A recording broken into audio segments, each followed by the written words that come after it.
Chers amis, merci de votre fidélité à nos programmes sur cette chaîne YouTube, cette chère Henri Lafontaine, que nous essayons de remplir au fur et à mesure de nos réflexions, au fur et à mesure que nos invités acceptent de nous rejoindre. Henri Lafontaine, vous le savez, c'est un combat pour la paix, mais le combat pour la paix aujourd'hui passe aussi manifestement, notre invité va s'en expliquer, par une défense européenne, une Europe qu'Henri Lafontaine n'a pas vu naître, l'appelait-il sous cette forme-là de ses voeux. En tout cas, il aspirait à l'union des peuples et des peuples pour la paix par l'arbitrage. On va voir ce qu'il en est. Notre invité est Jean Martiat. Jean Martiat, une carrière de militaire, une carrière académique aussi, un des anciens patrons de l'École royale militaire et surtout maintenant un des promoteurs d'une Europe unifiée, d'États unis peut-être d'Europe,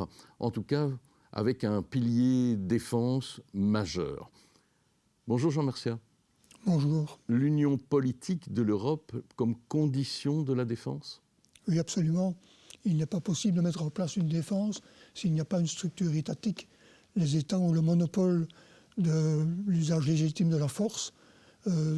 Une association d'États, une coalition ne peuvent pas mettre en place une défense correcte au niveau de l'Europe qui soit dissuasive vis-à-vis des agresseurs potentiels.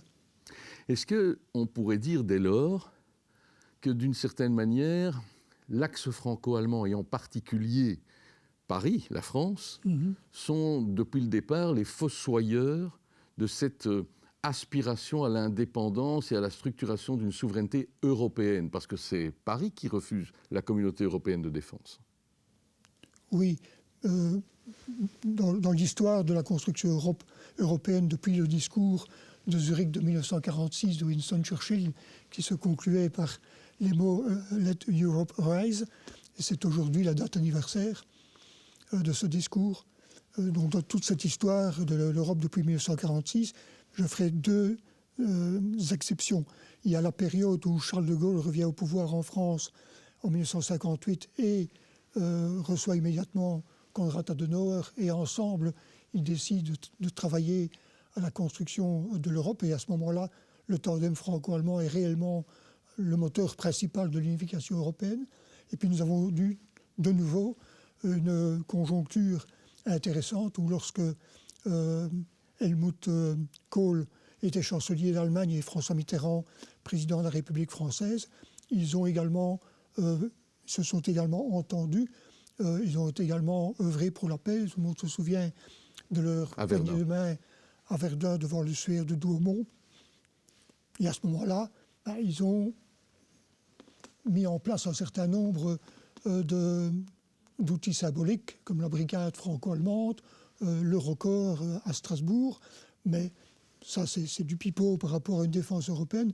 Ce qui est beaucoup plus fondamental, c'est qu'ils ont décidé de mettre en place une des institutions réellement fédérales en Europe, qui est la Banque centrale européenne et la monnaie unique. À ce moment-là aussi, l'axe franco-allemand a été très très important. Mais dans le restant de l'histoire de la construction européenne, c'est un artifice de communication, c'est vraiment tromper les ennemis que de dire à l'opinion publique la France et l'Allemagne vont réaliser l'Europe. Non, l'Allemagne a comme objectif de faire de l'Allemagne la première puissance européenne et la France aujourd'hui n'a plus cette ambition, mais elle l'a eu très très longtemps.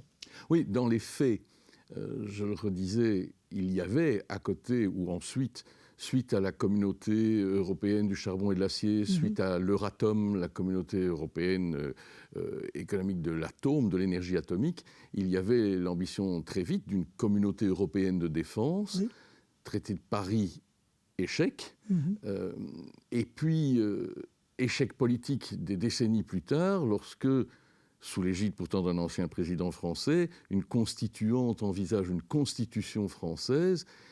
C'est pas le seul pays, mais c'est le pays qui, de manière majeure, a bloqué le processus par référendum d'une constitution européenne. Donc, à ces deux moments, la souveraineté française passe avant l'idée commune européenne. Tout à fait.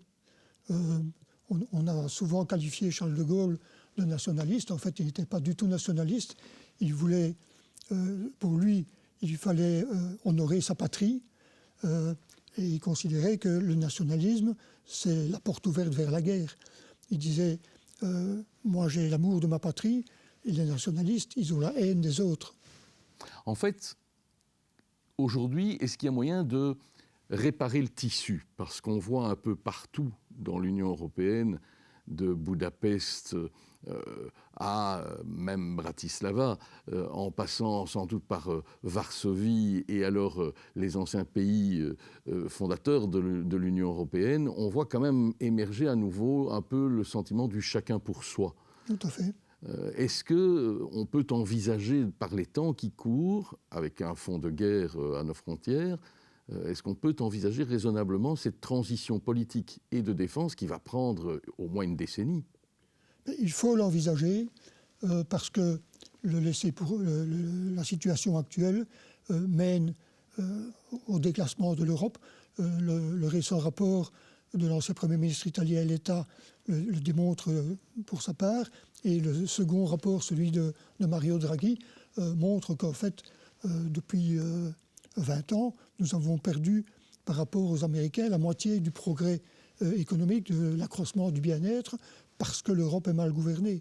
Donc, il faudrait effectivement reprendre le métier à tisser à son origine, c'est-à-dire le discours de Churchill, le discours de Robert Schuman, et corriger le péché originel commis par Robert Schuman, qui a annoncé dans son discours à 2 reprises la mise en place d'une fédération européenne et qui malheureusement, dans le dernier alinéa de son texte, nous dit qu'il va réaliser cette fédération par un traité entre 6 États.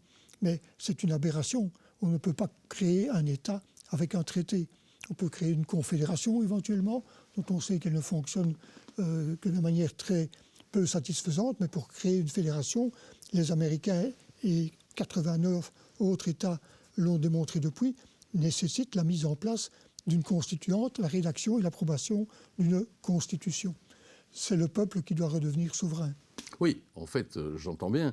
Vous espérez demain lire une constitution européenne qui commencerait comme celle d'Amérique. We the people, nous, les peuples. Sauf que les peuples eux-mêmes, les opinions publiques pour l'instant, sont plus souverainistes qu'européistes. Les eurobaromètres ne disent pas tout à fait cela. Les eurobaromètres maintiennent le fait que les Européens aspirent à une union plus grande, aspirent à une défense commune, même en Grande-Bretagne, même en France. Il y a une majorité depuis les années 1950 pour mettre en place une armée européenne, même si les gens ne savent pas exactement ce que c'est qu'une armée européenne. Tout le monde n'a pas 40 ans de métier militaire derrière soi. Mais cette aspiration existe. Ce que les gens rejettent, c'est l'Union européenne telle qu'on nous l'a mise en place et fait évoluer de manière très négative. Schuman s'est donc trompé ou n'avait pas d'autre solution à l'époque où il a prononcé son traité. Je n'ai trouvé dans aucun livre, dans aucun article, le pourquoi de son affirmation « il faut faire cela par un traité ». Ma réflexion strictement personnelle, c'est que à l'époque, ce n'était pas possible de faire une constitution qui unifie les 6. Pourquoi? Parce que parmi les 6, un État avait perdu ses colonies après la guerre de 14-18, l'Allemagne. Le deuxième État, l'Italie, avait perdu ses colonies au cours de la guerre 40-45. Mais les autres, y compris le Grand-Duché de Luxembourg, étaient des puissances coloniales. Le Grand-Duché de Luxembourg, c'est assez peu connu, de par le traité sur l'union économique belgo-luxembourgeoise, était partie prenante au Congo belge. Et je connais des citoyens luxembourgeois qui ont eu des fonctions au sein de notre colonie. Donc, on peut fédérer des États européens sans difficulté, mais on n'arrivait pas à fédérer des empires coloniaux. Donc, depuis la décolonisation, les choses ont changé. On pourrait donc aujourd'hui parfaitement envisager une fédération. Lorsque on a voulu, sur base de l'exemple créé par la communauté européenne du charbon et de l'acier, créer une communauté européenne de défense, le Conseil de l'Europe, l'Europe des droits de l'homme, a attiré l'attention des décideurs sur le fait qu'il fallait absolument avant de créer une armée européenne, créer une union politique.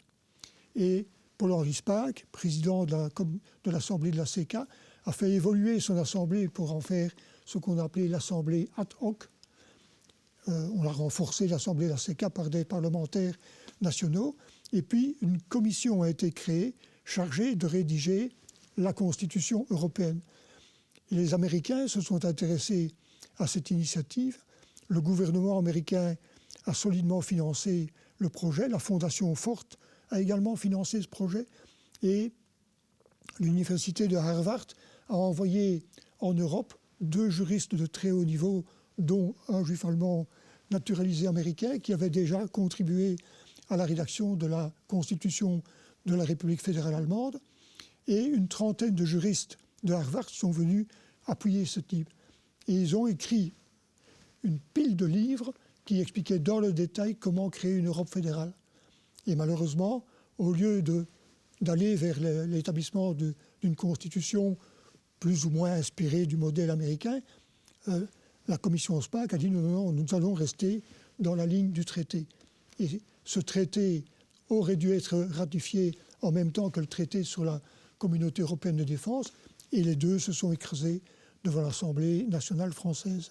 Donc, ce qu'il faudrait faire, tout le monde le sait, pour l'aspect constitution depuis 1787, et pour l'aspect comment faire une constitution européenne depuis les années 1950.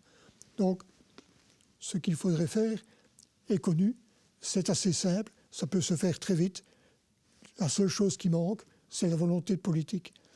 Et non seulement il n'y a pas de volonté politique de faire cette Europe fédérale, mais il y a une volonté politique très nette, présente dans tous les pays et qui perdure depuis les années 1950, de ne pas faire surtout une Europe fédérale.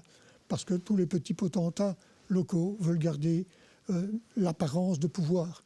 Je dis l'apparence de pouvoir parce que nous savons tous qu'en matière de politique de défense et de politique de sécurité, et plus largement et de politique de relations internationales, depuis 1949, la décision européenne est centralisée et elle se prend à Washington.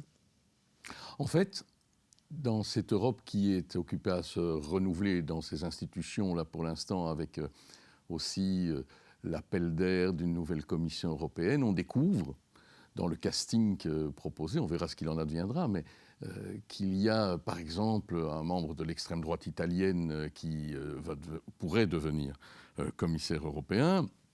On sait aussi quel est l'état d'esprit à Budapest vis-à-vis de Moscou. Il y a toujours une volonté d'un cessez-le-feu unilatéral et d'une absence de participation de l'Europe aux côtés des Ukrainiens qui se manifeste dans le gouvernement Orban.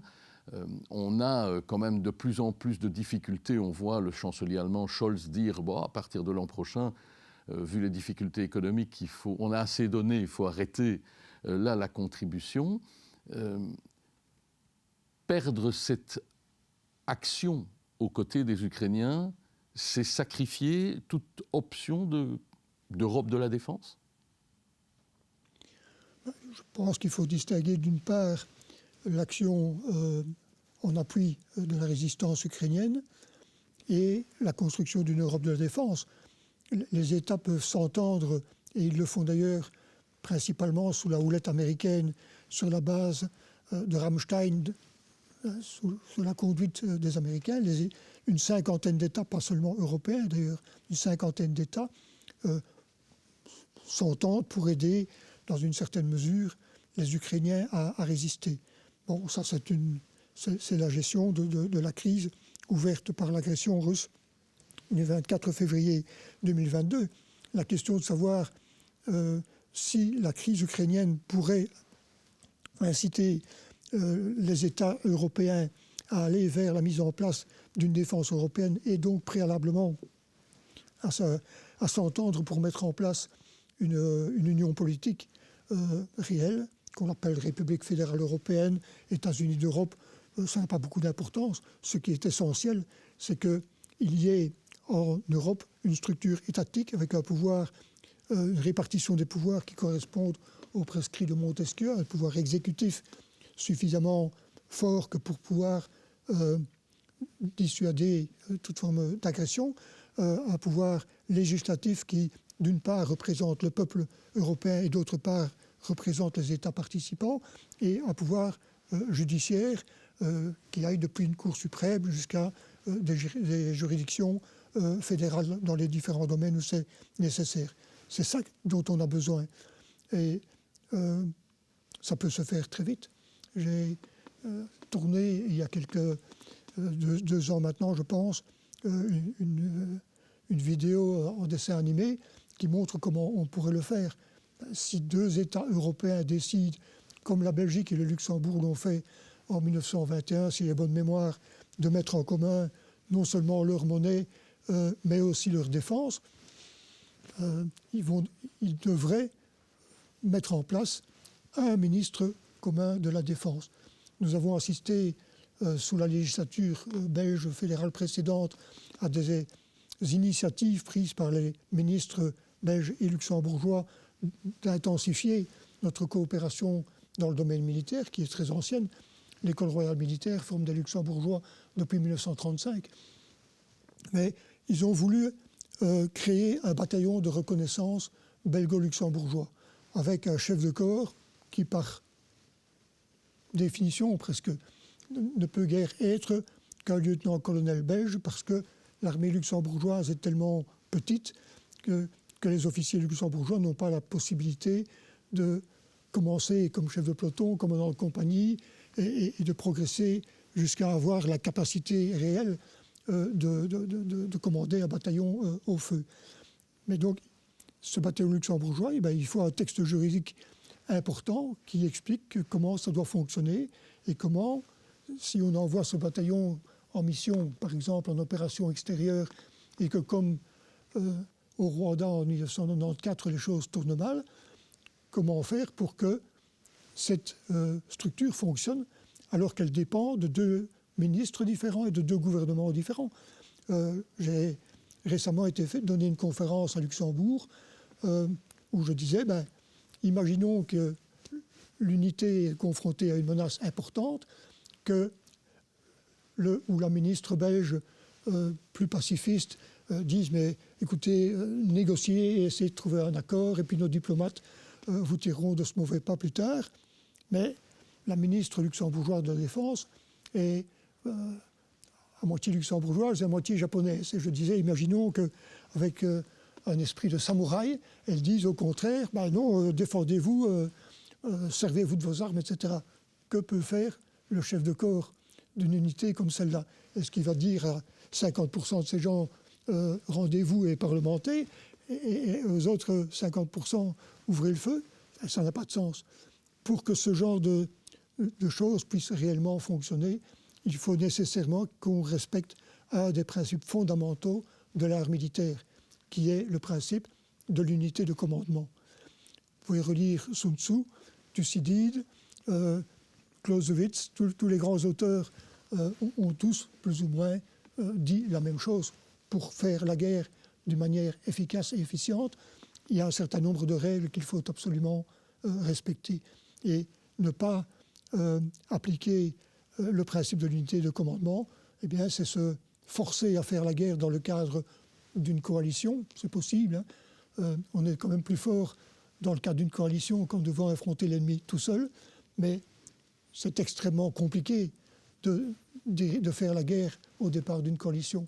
C'est Foch qui disait que depuis qu'il avait dû diriger une coalition, il avait beaucoup moins d'admiration pour Napoléon Bonaparte, qui, lui, avait l'unité de commandement entre les mains et se battait contre des coalitions successives qui se sont toutes effondrées. Donc, encore une fois, une défense européenne pour des gens formés, c'est très facile à mettre en place. Ça va demander de l'argent, ça va demander des moyens humains, ça va demander un peu de temps tout de même, mais voilà, c'est connu. Ce qui est compliqué, c'est d'arriver à faire en sorte que nos représentants, à un moment donné, fassent ce que les représentants américains du Congrès continental ont fait en 1787. Ils étaient mandatés pour modifier à la marge la Constitution confédérale de 1776 et Washington, Benjamin Franklin et d'autres les ont convaincus de rédiger une constitution fédérale. Les États généraux du Royaume de France ont décidé, voyant que la situation, le conflit avec le roi Louis XVI ne trouvait pas de solution, ils ont été mis à la porte du palais de Versailles et ils sont fait quelques centaines de mètres.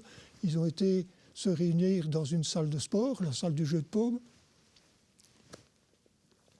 et ils ont rédigé et prêté un serment extrêmement célèbre qui disait « Nous ne nous séparerons pas tant que nous n'aurons pas doté le Royaume de France d'une constitution ». Des députés allemands l'ont fait en 1848 dans l'église Paul à Francfort. Et des députés russes l'ont fait également dans le palais de Tauride à Saint-Pétersbourg en 1917. On pourrait multiplier les exemples. Il faut qu'à un moment donné, les parlementaires européens qui sont élus directement depuis 1979 aient enfin le courage de dire « Nous sommes le peuple et nous allons doter l'Europe de la Constitution dont elle a besoin ». Maintenant, je ne pense pas que ça puisse se faire d'emblée à 27. Mais il faudrait qu'au moins un noyau dur se constitue et saute le pas. Parce que l'Europe s'est toujours faite comme ça. Avant l'Europe des 6, il y a eu le Benelux. Avant la zone Schengen, les accords signés dans la petite ville de Schengen en 1985 ont été précédés également par la décision du Benelux de supprimer les frontières intérieures. Et malheureusement, à ce moment-là, ni le Benelux, ni les 5 signataires de Schengen n'ont pensé que si on supprimait les frontières intérieures, il fallait créer un organe commun, un gouvernement commun pour gérer les frontières extérieures. Et on l'a payé depuis. Et dernier exemple de noyau qui s'étend, puisque Schengen a commencé à 5 et maintenant il y a 23 et quelques membres, plus 4 ou 5 membres associés. Mais la zone monétaire, au moment de la signature du traité de Maastricht, il n'y avait que 9 États membres de la zone euro. Et maintenant, depuis janvier 2023, je pense, il y en a 20. Donc voilà, le chemin est tout tracé et une défense européenne pourrait se constituer de cette manière-là. Jean Martial, évidemment, Henri Lafontaine, que nous évoquons évidemment à la Fondation, qui était à la fois pacifiste, mais en même temps admettait qu'il y avait des guerres justes. Il disait qu'il fallait d'abord tout tenter de régler par l'arbitrage, donc la diplomatie aussi et le droit, mais qu'il restait néanmoins des guerres justes. Est-ce qu'aujourd'hui, ces notions-là peuvent encore avoir cours ? On a le sentiment que la diplomatie est un échec à peu près permanent et que seul l'intérêt économique des États guide leur réaction en se disant, voilà, on ne peut pas se permettre de baisser la garde devant la Russie, mais par contre, quand la Russie a envahi la Géorgie ou une partie de la Géorgie, on a réuni très peu d'assentiments à aller aider les Géorgiens qui ont quand même été amputés d'un quart de leur territoire. Tout à fait. Non seulement, je pense que le principe de la guerre juste, très teinté de théologie, ce principe de la guerre juste, donc je préfère, pour ma part, mettre en avant le principe de la légitime défense. C'est applicable aux simples citoyens, c'est applicable également aux États, avec en plus le fait que l'État a le devoir de protéger ses citoyens. Donc si effectivement un État est agressé, à un moment donné, il n'aura pas d'autre solution pour mettre fin à cette agression, pour mettre fin au risque que ses habitants ne soient massacrés ou réduits en esclavage ou fassent l'objet de traitements inhumains. À un moment donné, l'État doit pouvoir montrer ses muscles et mettre en place les outils de dissuasion, et si la dissuasion échoue, de défendre, qui permettront à un moment donné la libération, qui permettront à un moment donné d'ouvrir le chemin vers le rétablissement de la paix. Donc, dans la littérature militaire, j'ai retrouvé les écrits d'un militaire qui fut célèbre à l'époque de la guerre de 7 ans, et puis à l'époque de la guerre entre le Portugal et l'Espagne, où la Grande-Bretagne a envoyé un noble allemand commander l'armée portugaise. Et il a écrit un certain nombre d'ouvrages où il disait « La seule forme de guerre qui est acceptable, c'est la guerre défensive. Et je suis absolument pénétré de cette vision de la guerre. La guerre d'agression devrait être condamnée dans tous les cas de figure. Parce que vous disiez, les États sont mus essentiellement par des intérêts économiques. Je pense qu'il y a plus grave que ça. Il y a aussi la volonté de puissance de certains dirigeants qui, pour des raisons diverses, mais psychologiques en grande partie, veulent toujours plus étendre leur pouvoir, veulent faire en sorte que leur nation, leur ethnie domine les autres et apparaissent comme la puissance hégémonique mondiale. Oui, c'est le cas de Poutine, mais convenons aussi qu'à bien des égards, les États-Unis ne manquent pas à l'appel, pas plus que la Chine de Xi Jinping. Absolument. En fait, vous parliez, Jean Merciat, de légitime défense applicable aux États, en rappelant qu'ils avaient la responsabilité d'ailleurs de la défense de leurs citoyens. Il y a aussi alors une clause d'assistance à État en danger ou à personne en danger. C'est la base même de l'article 5 du traité de l'Atlantique Nord. En fait, lorsqu'il y a agression contre l'un des membres de l'OTAN, les autres membres sont censés lui apporter le concours. On voit à quel point ça peut rester timide sur la notion réelle du concours à apporter. C'est parfois très gênant. C'est ce qui se passe pour l'instant. Toutes les négociations, peut-on fournir des armes? Jusqu'où peut-on utiliser les armes? Est-ce que ces armes peuvent être utilisées sur sol russe ou pas? Est-ce qu'elles peuvent viser des intérêts russes sur sol russe ou pas? On voit que c'est compliqué.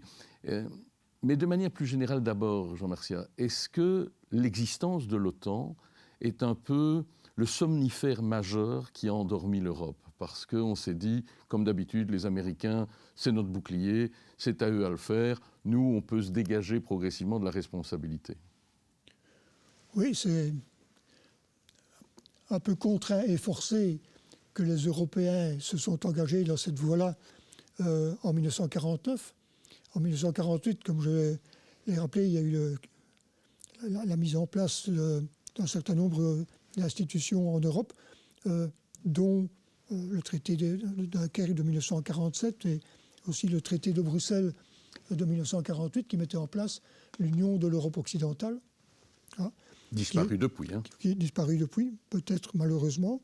Mais voilà, c'est aussi la volonté politique de ne plus aller vers une défense européenne et de ne plus aller vers un État européen. C'est aussi traduite par la liquidation du traité de Bruxelles et la liquidation de l'UEO. Mais lorsqu'ils ont créé cette Union de l'Europe occidentale, ils ont fait le compte du nombre de divisions que les États européens pouvaient mettre en ligne, compte tenu du fait que la France, la Grande-Bretagne, les Pays-Bas menaient des guerres coloniales. C'est arrivé à une cinquantaine de divisions européennes contre 250 soviétiques. Donc sans l'appui américain, c'était impossible. Si Staline avait décidé d'avancer, l'Europe n'aurait pas pu tenir plus que quelques jours ou quelques semaines. Donc, dès l'année suivante, un traité a été négocié et signé avec les Américains, le traité de Washington. Et depuis lors, la prise de décision géopolitique, elle est prise par le président des États-Unis.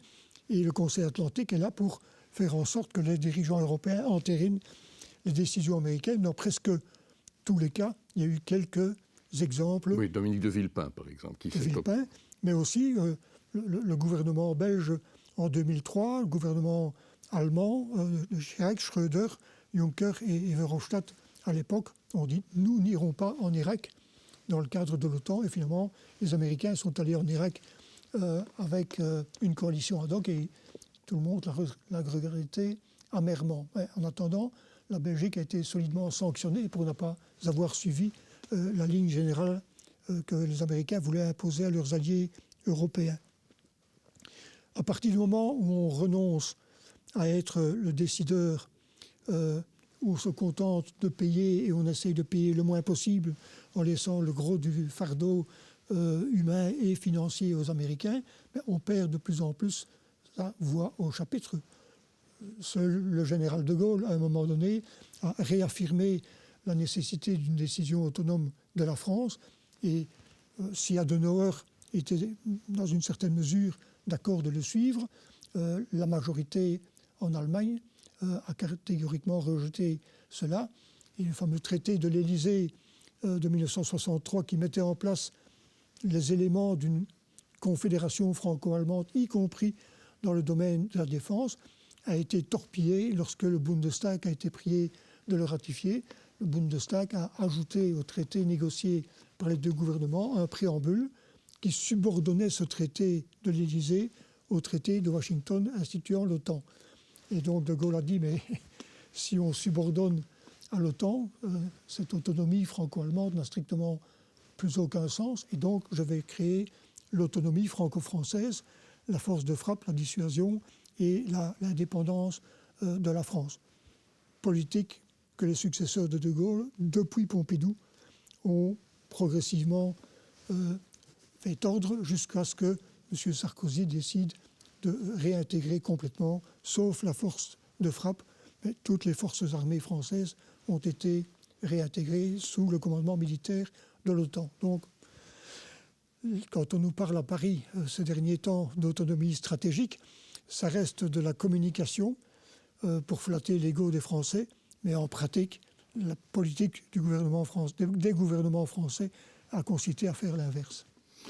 In fine, encore sur ce sujet-là, avant ensuite d'approcher de la conclusion, Jean Martiat, on se retrouve donc avec beaucoup de communication, vous l'avez dit, politique, mais aussi un constat.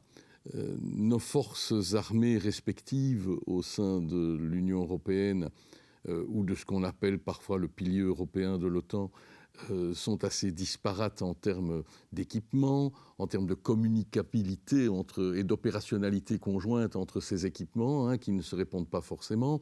On a aussi totalement fait choix dans la plupart des cas, de s'abonner à des produits militaires américains et pas à développer des produits militaires européens. On l'a vu pour l'aviation, entre autres, mais pas que.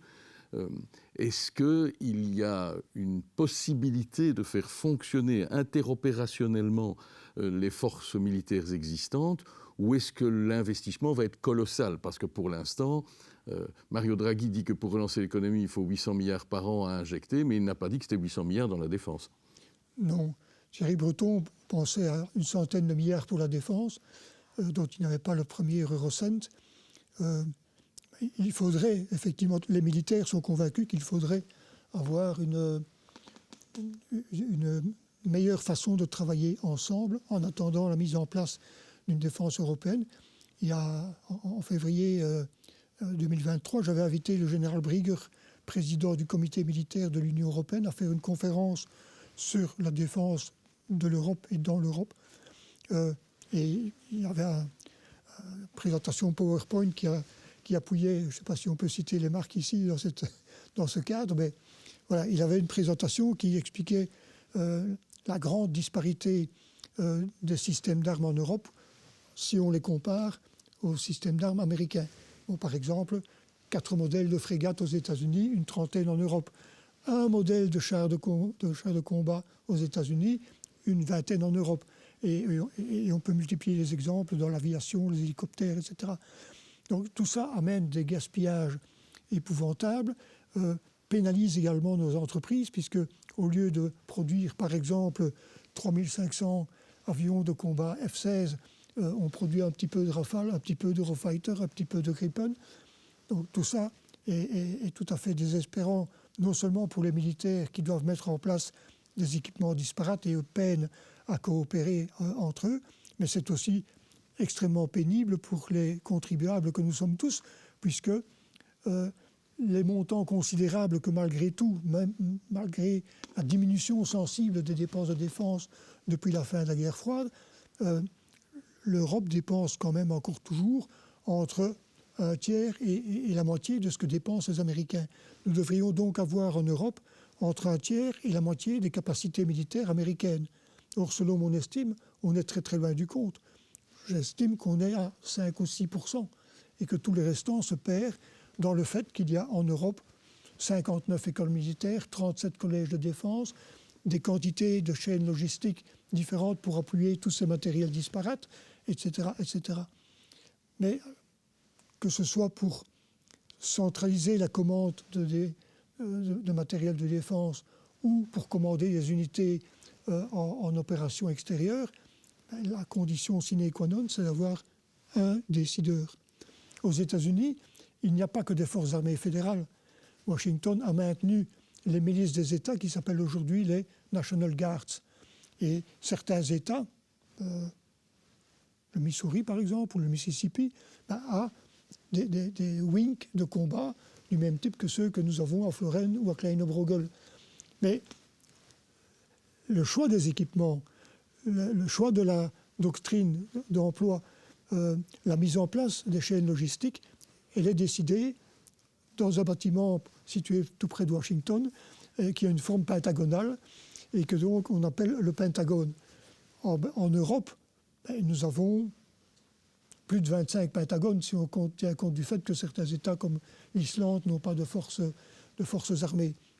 Et c'est donc cette disparité de la prise de décision qui est pénalisante à la fois en termes d'efficience des dépenses de défense et en termes d'efficacité de la prise de décision politique. On approche bien sûr aussi de la conclusion pour aujourd'hui, même si on a bien compris que le sujet est vaste, même si on a bien retenu que, selon une formule célèbre, il faudrait 5 minutes de courage politique pour pouvoir passer à l'acte. La technique pour passer à l'acte constituant est connue. La technique pour passer à une défense commune et ses exigences est connue. C'est le courage politique qui manque. Alors, Jean Marcia, est-ce que pour conclure, il faut se référer à ce vieil adage romain si tu veux la paix, prépare la guerre, ou plutôt, si tu veux la paix, prépare la politique? La guerre, c'est malheureusement un des domaines d'action du politique. Le politique doit veiller à la santé publique, il doit veiller à l'éducation, il doit veiller à ce que nous ayons de quoi nourrir les gens, donc politique agricole. Il doit veiller à ce que tout ce dont nous avons besoin ne soit pas produit de l'autre côté de la Terre avec des problèmes d'approvisionnement qui se posent lorsqu'il y a soit une pandémie, soit un navire qui se met de travers dans le canal de Suez. Oui, ça on l'a vécu récemment. Voilà, donc la sécurité d'approvisionnement, c'est aussi une responsabilité de l'État, mais je pense que le premier devoir de l'État, c'est d'abord de maintenir la paix. Et il n'y a pas d'autre méthode, même si des gens comme La Fontaine, Léon Bourgeois et d'autres prix Nobel des années 1910 à 1930 ont eu un discours fort pacifiste, allant même dans le sens d'une forme de désarmement unilatéral. Eh bien, ce pacifisme-là, il porte en lui en fait les germes de la guerre. Parce que si des États se désarment par rapport à des voisins qui peuvent à un moment donné devenir ambitieux, agressifs, eh bien, ces États désarmés vont être incapables de maintenir la paix. Et donc, on sait très bien ce qui va se passer en cas d'invasion. Ça pourra être la répétition de choses qui se sont produites récemment à partir du 24 février 2022 en Ukraine. On a vu à Boubtcha et dans d'autres endroits les viols massifs, les massacres, l'installation d'unités de torture pour mettre en place une structure qui permette à l'occupant de terroriser les occupés. Si on veut éviter ça, eh bien, il faut éviter d'être occupé. Il faut donc pouvoir montrer aux autres qu'ils doivent rester de leur côté de la frontière.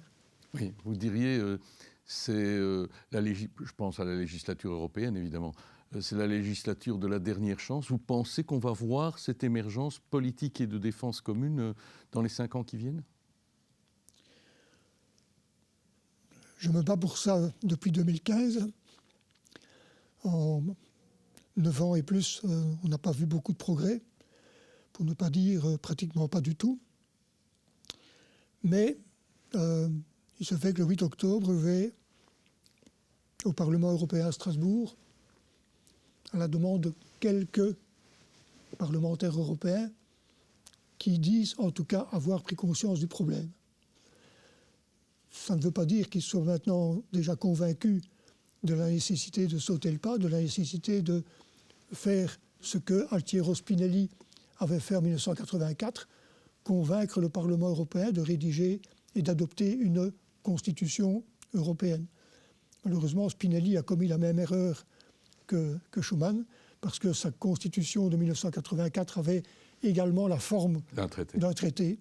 Et donc les États au Conseil européen ont pu dire, puisque c'est un traité, c'est notre compétence, et donc nous rejetons le texte pourtant approuvé à une très large majorité par les parlementaires européens, qui depuis ont compris le message et se sont abstenus de faire quoi que ce soit. Mais compte tenu de ce qui se passe maintenant, du conflit naissant entre les États-Unis et la Chine, qui nous répète le fameux piège de Thucydide, c'est-à-dire que la puissance hégémonique ne peut pas accepter d'être contestée et donc est tentée à un moment donné de détruire celui qui le conteste. On a ce qui se passe en Ukraine, on a ce qui se passe au Levant, Gaza, le pays Houthi, le Liban, etc. Si aujourd'hui les responsables politiques ne comprennent pas qu'il faut absolument changer la donne et donner à l'Europe les moyens d'assurer le maintien de la paix ou le rétablissement de la paix là où c'est nécessaire, nous allons vraiment à la catastrophe. Il y a quelques jours, la Livre Belgique a publié un article collectif auquel j'ai contribué, qui faisait le parallèle entre la situation actuelle de l'Europe et l'État polonais du XVIe siècle, une sorte de république où les nobles se réunissaient en assemblée législative, mais où avait chacun un droit de veto, comme nos États ont un droit de veto au Conseil européen. Et cette mauvaise gouvernance a fait de la Pologne État, l'union de la Pologne et de la Lituanie à l'époque, État puissant et prospère, a progressivement affaibli l'ensemble, qui a fini par éclater et même a fini par complètement disparaître, tout simplement parce que la gouvernance était inadéquate. Et Wolfgang Schäuble, l'ancien ministre des Finances allemand, président du Bundestag, avait fait dans un discours intéressant un parallèle entre le Saint-Empire romain de la nation germanique, qui a gouverné l'Allemagne après Charlemagne jusqu'en 1806, qui était une confédération qui a donc toujours très mal fonctionné. Et il disait, c'est frappant de voir comme les institutions actuelles de l'Union européenne sont pratiquement calquées sur celles du Saint-Empire romain germanique. Et il disait donc, l'histoire nous montre que la fin pour l'Union européenne sera semblable à celle du Saint-Empire romain ou à celle du Royaume de Pologne. Donc il faudrait vraiment aujourd'hui qu'un certain nombre de gens prennent conscience du danger et aussi poursuivre, si on néglige un instant les questions géopolitiques, et aussi poursuivre la démarche intellectuelle de messieurs Letta et Draghi, si on veut arrêter la déglingue de l'Europe, le déclassement de l'Europe par rapport aux autres puissances mondiales, il est indispensable de mettre rapidement en place un petit noyau fédéral en Europe. Merci Jean Mercier pour ces explications, cette pédagogie et puis cet appel, vous l'avez compris. Comme le disait Henri Lafontaine, finalement, la guerre est à éviter, mais il reste des guerres justes. Jean Mercier a parlé de guerre de légitime défense. Nous devons en connaître les moyens, et le moyen est politique, et l'appel est lancé pour une Europe plus politique qui permettrait tout d'abord aussi les éléments d'arbitrage. Merci de nous suivre. Rendez-vous au prochain épisode que nous vous proposerons sur cette chaîne YouTube et cette chaire Henri Lafontaine. Bonne journée ou bonne soirée selon l'heure à laquelle vous nous suivez.